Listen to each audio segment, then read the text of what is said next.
I seriously think creatives are underappreciated in the country because we figure, again, it's just a person with the tool, not realizing that person with the tool in the right environment, with the right resources, could make Trinidad and Tobago shine on the map. And there came a point in time where I had to make the decision. It was either we grew affordable imports or it had to die. And I just chose to let affordable imports live. I would love for one day, probably when I'm like 80 and pass on the business to somebody worthy, to just get a lot of tax. I just want somebody to come back and say, if it wasn't for affordable imports, my dream would not have been achieved. You have also mentioned your clients and customers a lot of times. So clearly this is something that they are, something that is very important to you. Yeah. Why? Welcome to the Blueprints Podcast. I am your host, Dr. Jelani Reid, medical doctor by profession, activist of passion, and a lifelong student of innovation and learning. Here at the Blueprint Podcast, we decode the DNA of leadership, innovation, and legacy. And on today's episode, we are going to get right into the lens of the Trinidad and Tobago's creative industry, where we have one of our critical trailblazers, none other than Mr. Conrad Baird. Mr. Conrad Baird didn't just start a company. What he in fact did is that he started to export a vision. And on today's episode, we are going to explore who is Conrad Baird. What was his thinking? How did he pivot from being a professional into exploring his passions and creating an atmosphere and an environment for other young entrepreneurs, other creators to join the industry? So, welcome, Conrad.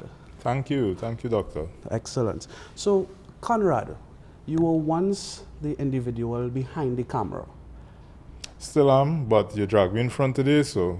Yes, and that's why today's a very special episode. Yeah, I appreciate it, man. Who's Conrad? It depends on who you're asking. So, I mean, my mother would think I'm just a son. Same for my father. I'm a husband. I'm a father as well myself. But persons in the creative industry will probably look at me as the guy behind affordable imports. I would say, for the most part, affordable imports has been an enabler to a lot of persons. We started off with the idea of just bringing equipment, whether it be like cameras, lenses, and so on. But eventually, it transformed into something a little bit more.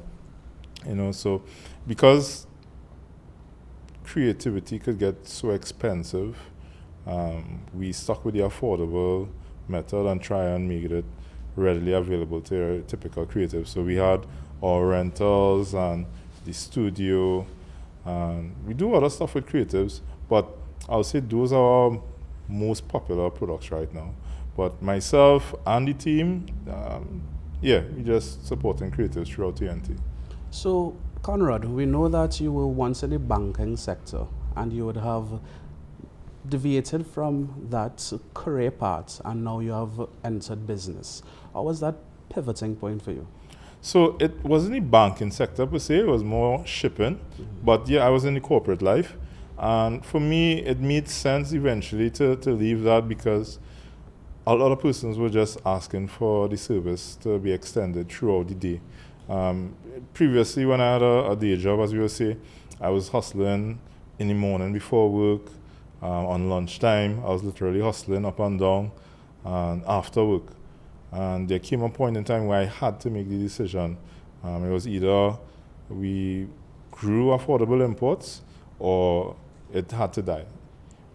I just chose to let affordable imports live because, again, I saw where it was headed, and we still have a lot to do. But I just realized that there was more to life than just being in an office behind a desk, And I really appreciated the opportunity that the creative industry had given me. And I wanted to make sure that I took full advantage of that. Again, rather than just being behind a desk and occasionally dealing with who's who in the industry, I really wanted to get out there and, again, support and provide a service to everyone.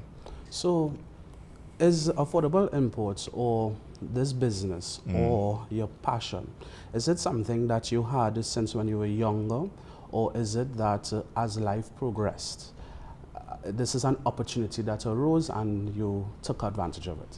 So, growing up, I was always taught that I was going to be an accountant. Yeah, I came from a two-parents household where I was kind of like given a path already.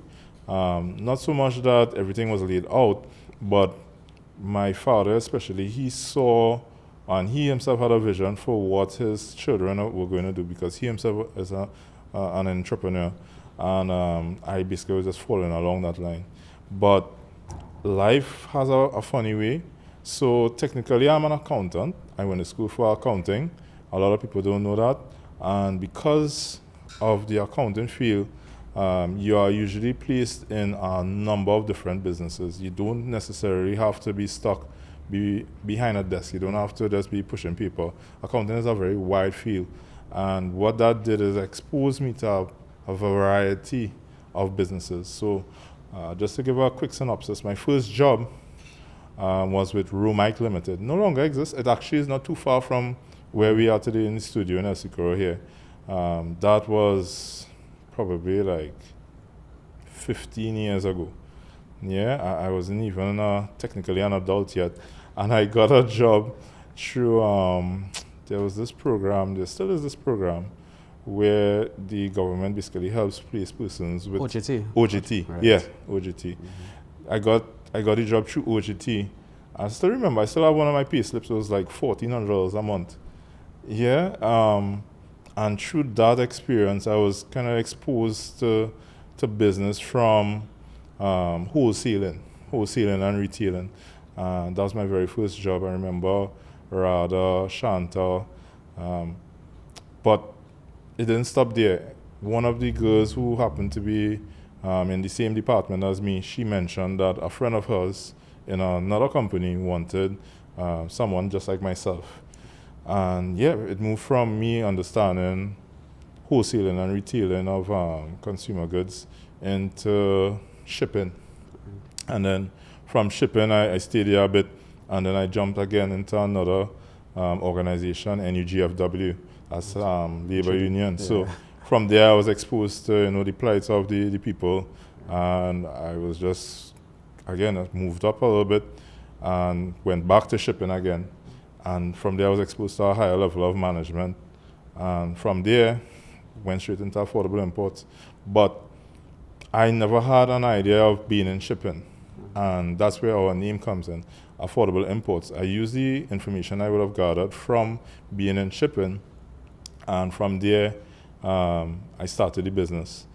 Just as most people start something on the side just to earn a couple extra dollars. And what I realized over time, there was a gap in the industry. Persons would bring equipment before myself, or many persons, but there was a gap in the sense of service. A lot of people just focus on buying the equipment, getting it here, the logistics, and just selling it over.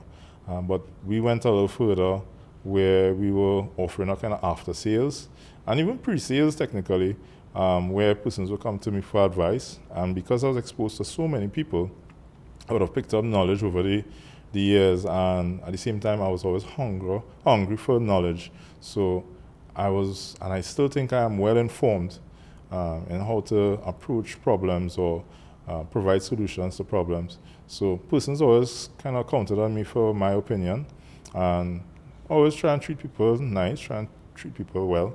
And it was affordable, of course, again, affordable imports. So from there, the word spread. And that has always been a mainstay for us, where word of mouth is our most, how can I put it? It's our biggest marketing tool. Yeah, right. Yeah. If you look back, if you look back at affordable imports, we don't really do ads and stuff. But again, we've been blessed by the community, the creative community locally. And yeah, that's put me in some interesting places. Me and my guys, we have interacted with some people in society that I don't think I would have gotten to meet them if I was still behind a desk, doing accounting. And it's really remarkable to experience it. Sometimes I wake up and I'm like, is it real? Is it a dream? Because it's something that I enjoy. I mean, there are tough days for sure, but when you think about it, it's an opportunity that we have been presented with. And yeah, I plan to try and take full advantage of it. There's no reason not to try, especially as an entrepreneur. You don't always hit the mark, but just by extending yourself and compounding whatever knowledge you have, you might be amazed at how far you could reach. You know what's interesting? Speaking to you at this point now, I can understand how come you have reached the place you have. Why?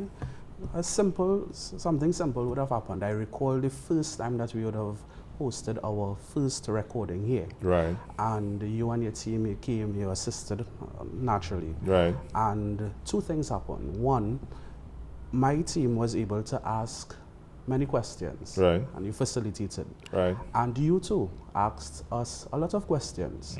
And so it doesn't surprise me when you are in terms of telling your story, that you have been able to take from your different experiences, and that has now made the final product of Conrad and Affordable Imports that we know today. Right. Now, you have said a lot, that's plenty to unpack. So we want to go directly to a specific point. Now, take us back to the first days of Affordable Imports, the hustle. Right. How was the logistics and how was the finances in terms of a young person now establishing himself? And how did you navigate the intricacies of such an establishment? So again, I had the experience already from shipping, so I had an idea of what is required to at least get the product into the country. It's fairly simple. A lot of people still do it just by using your courier, Skybox, if you will. You could get stuff into the country. But what happened on my end was I was and am still into cars. And just like Affordable Imports, I started with something. Parents got me that, and then I upgraded it, and then got something else. And one day I realized that the car was more of a liability than an asset. I was pouring all of my money into it. Yeah, every time I get paid, and I had a decent pay at the time, decent for what I was doing on age. Not the on-the-job traded pay. No, not the $1,400 a month. But I was essentially pouring that money into the car, and every month I'm like almost, I wouldn't say hand to mouth, but I don't have as much money in my account as I probably should given my position at the time and the amount of money I was making. And I decided it was time to quote unquote grow up, you know. So I listed it and got it sold, got a little change, and from that I started Affordable Imports. But it wasn't as direct as that, because after selling the car, I was like, hey, I need to get some other hobby. I need to do something else. And that's why I started doing photography myself.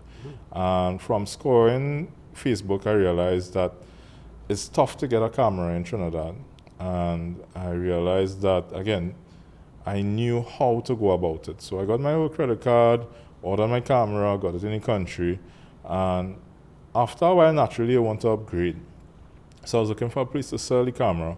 And on Facebook, there was a group, Use the Photo Equipment of Trinidad and Tobago. Still exists. Well, that wasn't the name back then, but that's the group on Facebook. And at that time, there were, I think, about 200 and something, less than 400 members, I can recall. One of the admins could probably attest, Kerry or whoever else is on there. But I realized that there was an opportunity, so I sold the camera. Bought an next camera. And again, I was like, the price I got this for, I could sell this back locally. And I repeated that a couple of times. And again, before you knew it, a lot of people started reaching out to me for a camera. You know, and not just that, they reaching out to me to ask me about which camera to get. So I started extending myself and then just growing my knowledge. And with time, again, word spread. The group is now, I think, 12,000 members. It's the group in Trinidad and Tobago. Everybody knows about it. If you don't know about it, you probably should know about it. So there was a bit of a community that was established. Some people even joke on the group, just ask Conrad. Did you ask Conrad? Because it's kind of like my name is synonymous with persons being in the group. If you need something, ask Conrad. And because I was in the group, doing stuff. Some person saw that and decided to do it themselves, which is fine. You can't be upset about competition. But I realized I needed to have my own identity because outside of the group, nobody knew who I was. And that's where I started. I was like, I need to get something. I was like, a couple of names tried out, and I was like, affordable imports. But there's a problem with affordable imports. Anytime person hear imports, they think about cars. But it worked. I got it registered and everything. And from there, things just grew. And I realized again, after a while, there was only so much things you could bring for people. There was a need for another service. And that's where we started the rentals, because I had a decent amount of equipment myself. And that had a lot of complications getting it going. A lot of people think it's as simple as I want that to rent, we rent it, and then we bring it back. But I quickly realized that it wasn't so simple. And from since then till now, it has been amazing when I think about it. But the logistics side of it came from feedback from the intent from our customers. And over time, we've kind of like tailored it and adjusted it. And eventually, we reached out to a point where I think we have it done for the most part. But that's one thing with affordable imports. We are never the same. I mean, even you coming back in here today, I'm sure you realize the place changed up a little bit. Yes. You know, it's always a constant evolution rather than being stagnant and accepting things as they are. I've always approached things from how could this be improved? You know? And it's kind of interesting to see where I had a particular vision, let's say when we came into this space, and through customer feedback, it's a totally different product. You know? Sometimes you have to weed out the garbage. Some persons, they just have their opinion, and that's fine. Nothing is wrong with somebody's opinion. You don't always have to take it. But I quickly realized that if your customer is giving you feedback, you need to seriously evaluate it, because as much as sometimes it might feel painful, because you committed yourself to this, you had this idea and you implemented it, you must not be so attached to the idea that you now hamper your growth. You know, you must be willing and anticipate whatever solutions or suggestions, somebody make, to at least consider it and weigh it out. And if it makes sense, implement it. And from there, ideally, your product is just going to improve. So affordable imports has now filled a major gap for creatives. Right.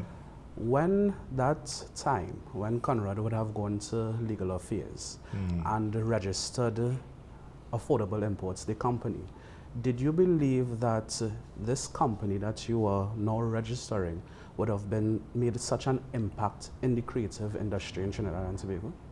I had no idea. Like, a lot of people think that, and that's fine, you have a plan from the jump, and you're going to end up to that finish line, and then you probably get a next plan, and you jump and you get to that next finish line. But I'm always constantly evolving, and it didn't make sense for me to just register the company and keep doing what I was doing. I decided that, at this point in time, this is what we're doing, but again, through customer feedback, we improve. And I never thought I would have had a studio. You know, actually, studios were some of our most popular customers at a point in time. And when I needed to get a location, because Affordable Imports was essentially located in a Laurel. Yeah, a Nissan Laurel. And I'm sure some people would remember the Laurel with the mop stick holding up the trunk. Yeah, and that coming out of the port with a bunch of cargo. Sometimes we had to tote the long backdrop paper, 9 feet long, and it's sticking out the front window and it's resting down in the back seat. And then sometimes we have stands, like big boxes of stands. I remember there was a time when I went to check the balance on the account, and I was confused. But what I realized over time is it's easy for persons to get a taste of success and essentially, a lot of people call it lifestyle creep. But I've always kind of been so engrossed in doing this that I enjoy it, that I don't necessarily feel the need to upgrade my lifestyle to a point where it's a big burden, you know. I live a relatively simple life. Um, a lot of people might be surprised to know where I live. I still live in the same neighborhood I live in growing up. Some people would know the growth, they would see the growth, but I'm still a relatively simple guy. Um, Still, there's nothing really big in terms of how I present myself. I wear the same clothes every day, basically. I think Steve Jobs and all. I was now about to make Yeah, that analogy. Steve Jobs, Yes, he yes. kept it simple, right? Correct, Turtleneck, yes, yes. you know. And it's certain things that I realized that I kind of took from my father, both my mother and father, but my father especially. As much as he did stuff or he does stuff, he still lives a relatively simple life, you know. I mean, now that he's gotten a little older in his life, he wants to enjoy some things. But there was and is the grind. And I don't try and put myself on a pedestal where I think um, I'm too good to do something. So, as much as I'm the head of affordable imports, I'll still take out the garbage. You'll pass in the morning or you come in the morning, you'll still see me taking out the garbage. I mean, to some people, they will say that's a waste of your time. You should spend that time probably further in the business and so on. And to a point, they are correct. But I believe in being grounded to the point where if something happens, you at least are aware, you're so familiar with the processes that you know how to respond to it, you know. And a lot of people take that for granted. They think being an entrepreneur is as simple as delegating tasks to people who work for you, when in fact you are a problem solver. And if you're not familiar with a certain problem, how exactly are you going to solve it? You're going to have to rely now on the person that they hire, which is fine. Ideally, I hire somebody that's more intelligent or more familiar than you with that problem. But how are you going to know if they know what they are doing? Correct. Yeah, you need to be at least a little familiar. At least that's my perspective. I'm still learning as well. I'm no business guru, but yeah, I like to think I have a general idea as to what's going on. So we had Conrad, the creator, Right. the man behind the lens. And now at this phase of your life, you have pivoted already. Pivoted in such a way that you were once the creator, now you are the curator, empowering others to formulate their own creations, Right. and giving them the facilities to do that. Mm-hmm. How was that pivot for you? To no longer be the person necessarily behind the lens, but have created an environment for that to occur. Being at Affordable Imports, it allows me a very unique circumstance where I'm around creatives. So as much as I may not be holding the camera throughout the entire process anymore, I definitely am exposed to a lot of the creative energy. And I still get that the satisfaction of being a part of the process. So we go from as small as, let's say, a family shoot or somebody just taking some portraits, up to films. We have had people like the BBC and they come into Trinidad and we are part of that. And it's really amazing the opportunity. I remember one of the more interesting projects was the BBC. They came in to get some coverage of bats. Apparently there are some species that Unique to Trinidad. And so on. And it's amazing to see what could be, what kind of creativity could come out of that. So you would just think, it's just a bat, he's hanging upside down, nothing exciting there. But when you see the creative with the right tools, they are able to get a bat in slow motion, swooping down and coming in close to the camera. And when you open the wings again, you see all the details and the light is from behind, so you're seeing all the veins and so on in the wings. And when you get to understand, creatives are more than just somebody who points a lens or a camera towards, I mean, I'm talking about photographers and videographers, which are our main clients, but there are other creatives, of course, singers and so on, poets and whatnot. But it's more than just the person that handles the tool. It's somebody who has an understanding of a unique position, a unique perspective, and how to, if not articulate it, present it to a lay person, if you will. So from, again, our perspective of photographers and videographers, the BBC is one of the top industry, the top persons in the industry, top companies in the industry. When you see what they do and how they do it, and then you get to understand, again, it's not just you pointing a camera at a bat. You need to have the right camera, phantom. Because it's a phantom, it shoots in slow motion. It needs to have a lot of light. And then when you consider how bats, the environment in which bats live, it doesn't have much light. So now that provides a very unique situation. And then how do you get the bat to come towards the camera? So you have to set up like a makeshift cave in a way, with using like material, blackout material and so on. And you have the trap set. Trap not necessary to hold the bat, but you have the fruit, because you know that particular bat has a liking for that particular fruit. So it takes, you wouldn't imagine, sometimes like months to get a particular shot. And you're thinking of a creative who left the UK to come to Trinidad just to get that bat nibbling on that fruit at the right angle with the right amount of light. That takes a lot of dedication and a lot of time. He's away from his family for months at a time. You know, we think of, especially in Trinidad, persons in the oil industry, they know they're offshore, they're making money, and they're doing, you know, offshore stuff. I'm not familiar, I'm not a oil and gas guy, but creatives have just as much dedication, sometimes if not more, just to get that very minute, that very small, you know, that little detail that makes a huge difference. You wouldn't believe. I know we deviate a bit from what you had initially asked, but I seriously think creatives are underappreciated in the industry, in the country, because we figure, again, it's just a person with the tool, not realizing that the person with the tool in the right environment with the right resources could make Trinidad and Tobago shine on the map.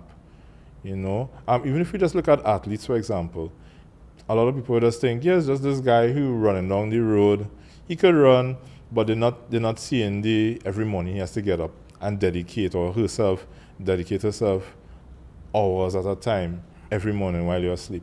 And then if they have a day job, they go to the day job, which is craziness when you think about it. And then they do it again in the evening and well into the night, just to now come and represent the country. And if they win, then we want to come and acknowledge them, not realizing that if we had given them the right resources, or if we had supported them from early enough, they would get there faster and probably even further.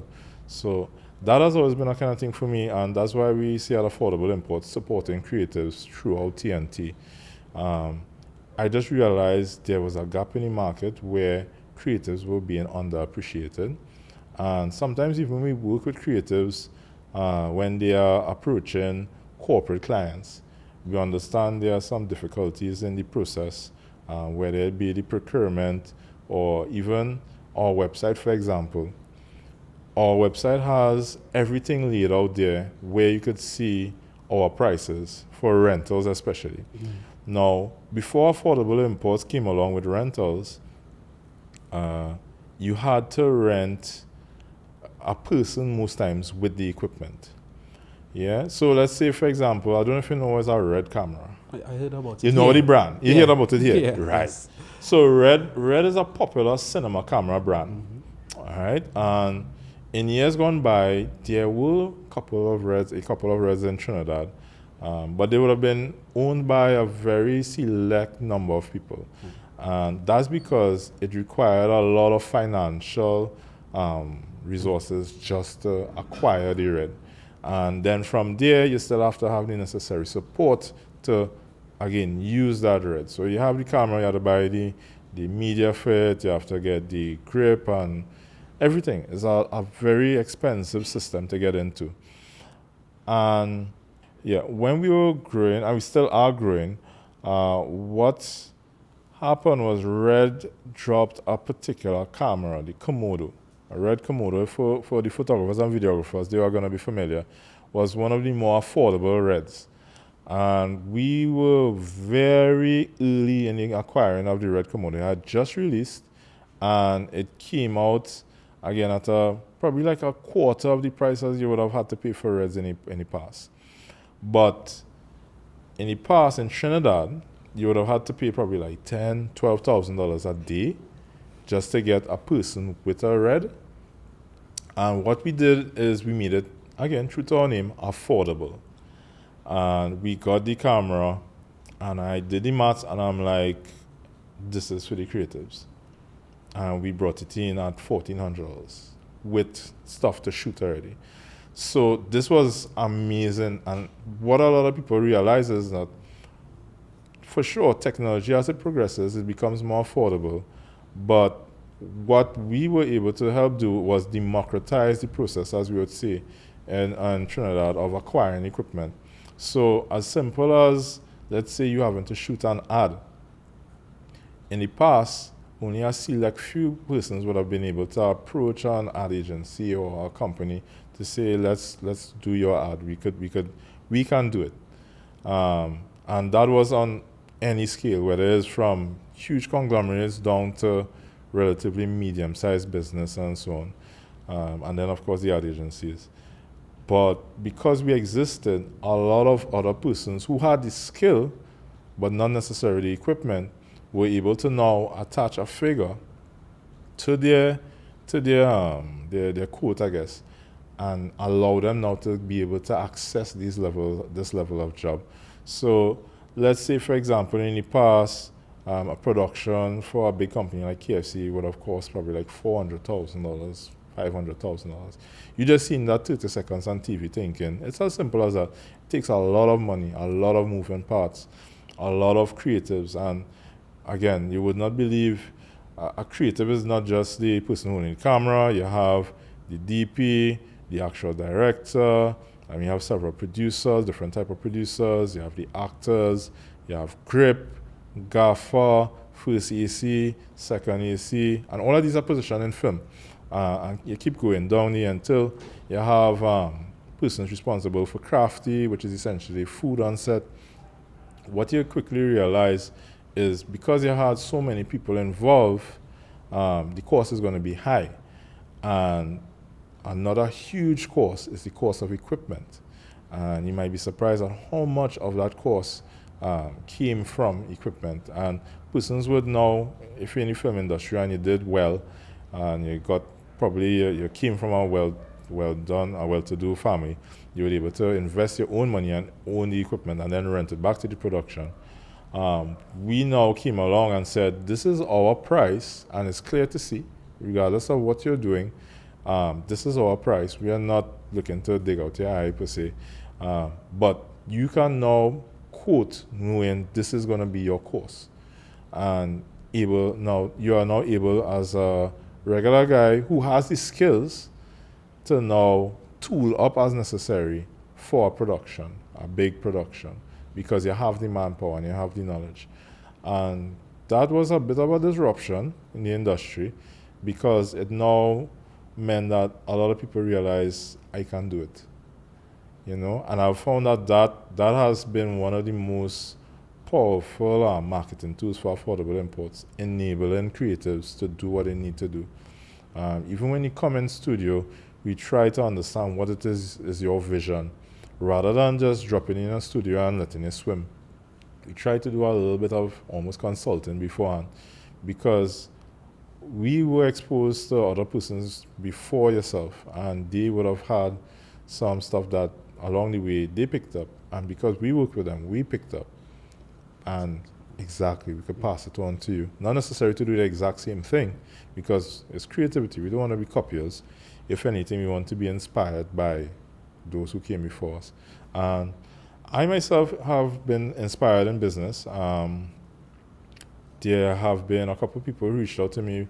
Affordable imports wasn't the first, A lot of people know us for, again, the rentals and the studio and equipment, selling equipment. But when it comes to rentals and film equipment, there are a couple of people. I could name one off the top of my head, Anthony Fong. I owe a lot to Anthony Fong. he has taught me. He probably doesn't know it or he mightn't realize it, but he has taught me a lot in our little conversations. Yeah, I would say that definitely. I'm trying to remember this guy, this Jamaican guy, really nice guy. He informed me a lot of what to look out for. Yeah, there have been a lot of people who have came before us, and through their willingness to share, we have been able to avoid some pitfalls, some possible pitfalls, and even when we do fall in them, we've been able to recover decently well. So, Conrad, my biggest question, how do you remain innovative? I think by being around other creatives, that has helped us remain at least on our feet. Always thinking on our feet rather than we just settle and feel comfortable. Competition as well. Competition, seeing other people doing similar things has definitely influenced how we approach, how we do business.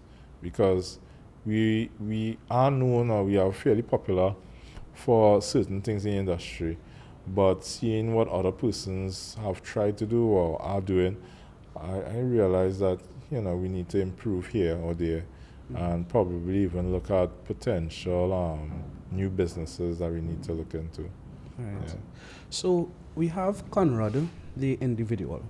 We have Conrad, the career accountant. Right. Then move even his time at the on-the-job training program, then in the shipping company. At those stages of your life, it would have been Conrad, the individual. Right.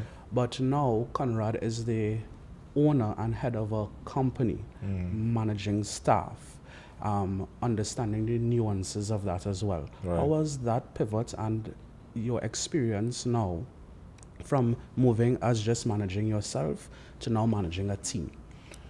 So I'm still learning, if I'm being honest.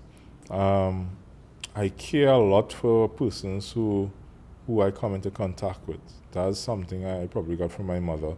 But at the same time, I understand there are times when you need to be a bit stern because you have expectations, and you're running a business, so you need to meet these expectations, or else you just would cease to exist. So I think from my time in corporate, it has taught me that there needs to be some form of structure. Even as a creative myself, structure is one of the most difficult things to adhere to, because you just naturally want to deviate a little bit and do something a little different. And that has its pros and cons. Being a creative, in a sense, it has allowed us to think on our feet. We solve problems, random problems, and we think of ways that we could probably fix this issue, and we try and tool up, or we put systems in place so that the next time something like that comes up, some people might be, they might even make it a joke. They come in studio and we have everything. It'll be like, hey, I need to get as a gear, here you go, but managing people has been a very unique, I don't want to say problem, but a very unique experience, because I understand being in their shoes, sometimes you need a little bit of room to explore what you want to do. But at the same time, you need to follow a specific structure, or you need to at least fulfill the role for which you were hired. So I try to be flexible with my guys as much as possible, but that's very much is dependent on how much of their job they have already completed.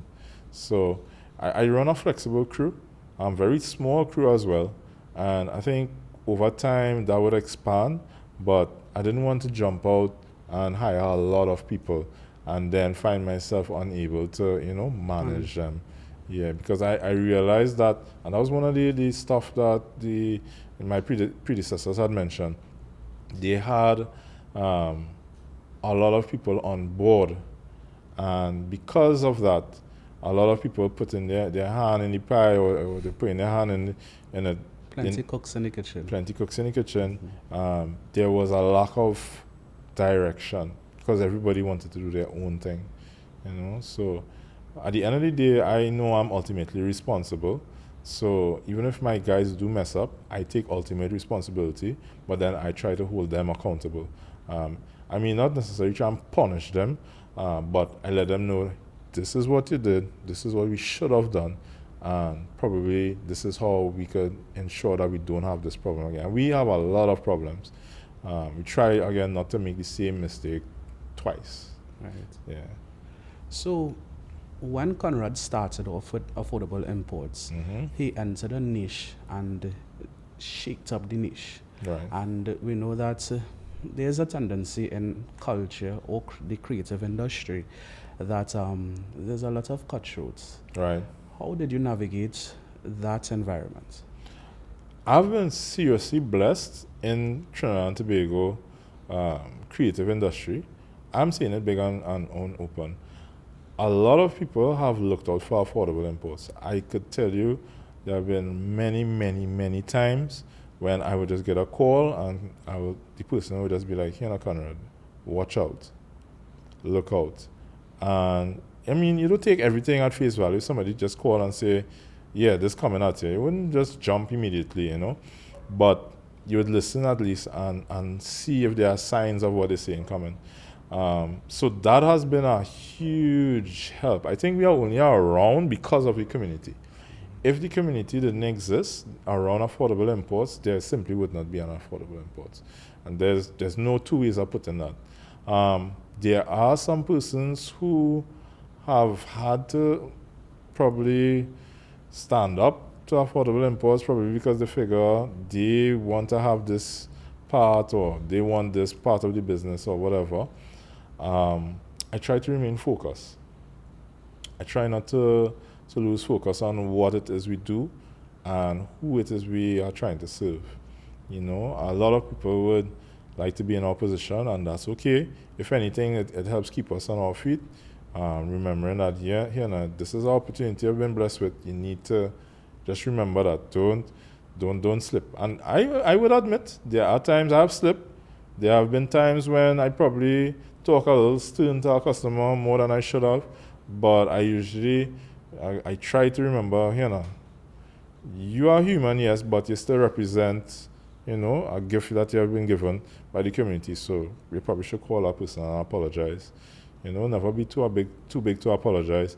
I mean, again, sometimes you really have to stand your ground, but yeah, there's a way to do things and probably still retain your blessing. And I think that is what has helped us, the community, for sure. They have helped us navigate all those little ruts in the road. It's interesting. From the beginning of our conversation, you have mentioned community a lot of times. Yeah. You have also mentioned your clients and customers a lot of times. So clearly this is something something that is very important to you. Yeah. Why? I think businesses are nothing without their customers. It's as simple as that. I can't, as much as if you have $1 million and you build a business meaning you buy up all the necessary stuff, you implement the infrastructure and whatnot, it's basically a waste of money if you're not providing a solution to some person who's willing to pay for it. I understand, coming from especially creatives, there are problems that are sometimes overwhelming. As like I mentioned, the cost of being a creative, the tools, and that's where again affordable imports comes in. But if I could somehow help you still achieve what you envision and put back something to affordable imports, to me that's win-win. That's 100%. And there have been several people in the industry that we have supported them on their personal projects. They came to us, and it's not just somebody just walking off the street. They would have had done businesses with us and so on. I think it's almost a requirement, especially in film, where I remember a guy, Michael Mulida, had said, you do one for the soul, and then you do one for the bank. He did Green Days by the River, and I think that was one of his passion projects, the book. He read the book from a young age, and he realized that he had to do this film. And other people, I'm sure, would have had the same sentiment, but he stepped up. And as a creative, stepping up isn't always the easiest thing because persons don't always have all the resources. And especially, again, in film, you need an entire team to be behind you. So naturally, I just think, like, as affordable imports, we have the necessary tools. If I could enable you again and put back something in affordable imports, reinvest, it's a win-win. And that's all we ask of the community, that they reinvest in us. So we could now, again, take the goalpost a little further and help you now grow. Some of the equipment, I know, I could call one of them the Komodo X, the Red Komodo X. That is a waste of money for us. If you were to look at it strictly from a financial position, that has gone out less than probably 6 or 7 times in the years that we have had it. But it was a critical part of some creative persons, their production. And by us having it, it helped them now able to do that job. I don't want to get too much into the specifics, but again, there are certain items or certain things that we do. They may not necessarily make financial sense, but the other stuff make up for it. Yeah. So there's never a lack of want of a vision, meaning everybody has a dream. Right. Most persons have a dream. Most persons have a vision, have an idea what they would want to achieve. But it's another thing to take a vision and bring it to reality. Right. And this is what you have done. So a young person now, in some part of Trinidad or Tobago, wanting to start their own business or realize their own dream, what would be the first steps you would tell them? That young Jelani or young Conrad. Right. What would be their first steps? I would say one step at a time. One. You can't just jump out there and reach the end line. You have to be patient, and you have to be very persistent, disciplined. Several persons, they think they know what it takes, but they take for granted the amount of work involved. It's easy to just see the finish line and figure, yeah, he came up real quick. But I could tell you there were several nights when I'm in South in the Laurel dropping off something that somebody need for first thing in the morning. And it wasn't so much because I was making a lot of money doing it. I probably make a few dollars on it, but it made sense to me because that person needed it. And I think, again, that's what helped us grow, because persons saw that dedication and they realized it's more than just the money. It's easy, again, to see the finish line and figure, yeah, as long as I keep just selling and buying and selling, it's going to happen. But I think people naturally, they could naturally tell when somebody is really into something, because they're into it, they enjoy it. Get into something that you enjoy. If it's being a designer, study designers, other designers, persons who came before you, understand what they did to reach where they are now, understand what it probably takes, probably where they would have had pitfalls, understand if what they would have done different. You now have to study designers, not just designing, you have to study designers and try and find yourself in a position where you could be among other designers. That networking and so on is critical. I'm now trying to work on some of my networking as well.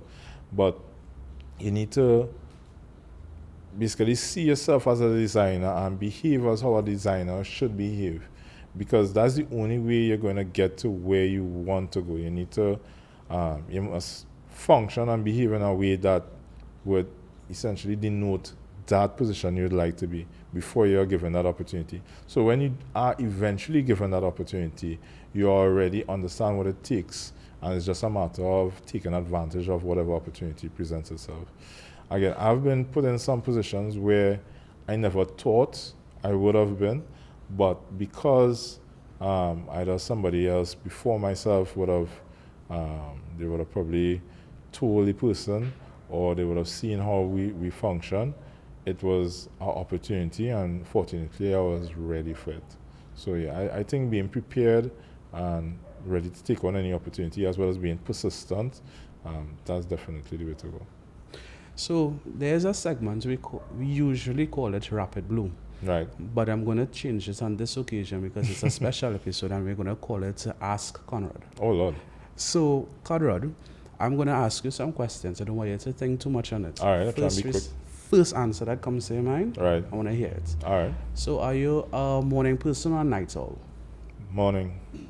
What is one gear you will never sell? Probably, that's a tough one. Plenty things I don't want to sell. Plenty things I don't want to sell. All right, Yeah. I'll accept that one. Yeah. Trini food, what's your best Trini food? I like macaroni pie and pilau. Yeah. It's a little bit of coleslaw. What is one thing that clients don't understand about creatives? Which clients? The average person. The average person doesn't understand about creatives, Mm-hmm. that they need a lot of room to do what they need to do. Yeah. A lot of persons like to tell creatives what they want from them, which is understandable because they're paying for a service. But if you don't give the creative enough room, they essentially are going to just either mirror somebody else, which is kind of like robbing them of their soul, or they're just not going to perform. A lot of creatives just simply can't do the same thing twice. Yeah. Deep. And what was one of the biggest lessons that you would have learned from your biggest mistake since being in the industry? Ooh. You can't trust yourself. You literally can't trust nobody, not even yourself. Some people think that's a little cryptic almost, but that's actually a life lesson I have been reminded of over and over. The only thing you can trust yourself is to not trust yourself. Everybody is going to function in a way that's to their best interest, their own best interest. Even yourself, like myself, I would think that I would behave or function in a certain way. I would like to think I have some kind of moral superiority or whatever. But finding myself in a situation, I'll be like, that's a tough one, but it's so easy just to do what's in my own interest. You know, it's to me is one of the things that makes us human. Yeah. So, Conrad, if somebody wants to get in contact with you and to know more about affordable imports, how do they do that? They could go to our website, affordableimportstt.com. You could also go to our Facebook, Affordable Imports TT, online camera store. You could call our regular number is 341-7969. Just reach out to Affordable Imports and ask for Conrad. Nice. Yeah. My final question to you, Conrad. When the dust settles and you look back at your life, what do you want your legacy to be? I would love for one day, probably when I'm like 80 and pass on the business to somebody worthy, to just get a lot of thanks. I just want somebody to come back and say, if it wasn't for Affordable Imports, my dream would not have been achieved. Simple as that. To me, that's the ultimate praise of a business. If it wasn't for you and your business, I would not have been able to do what I needed to do. Yeah. Thank you. Thank you very much. No problems. So, listeners of the Blueprints podcast, you would have heard it from the man behind the lens. And this has been an interesting and enjoyable conversation where we have learned from Conrad the importance of sacrifice. We have learned the importance of pivoting, that knowing that point in time when you are on one leg of your life and deciding to go on to another. And most importantly as well, what is the true essence, the why? Why are you doing what it is that you're doing? And that makes the ultimate difference in you realizing your goals. There's something new that we want to start, which is called Take Action. And from this episode, what we'd want and ask of our listeners is that try to go local and try to support a creative in your own area and sphere of life. Go on Facebook, go on Instagram, but try local and let us support our creatives in Trinidad and Tobago. So stay tuned for next episode of the Blueprints podcast, where it is that we are going to continue having honest discussions and conversations. Thank you. All right. Cool.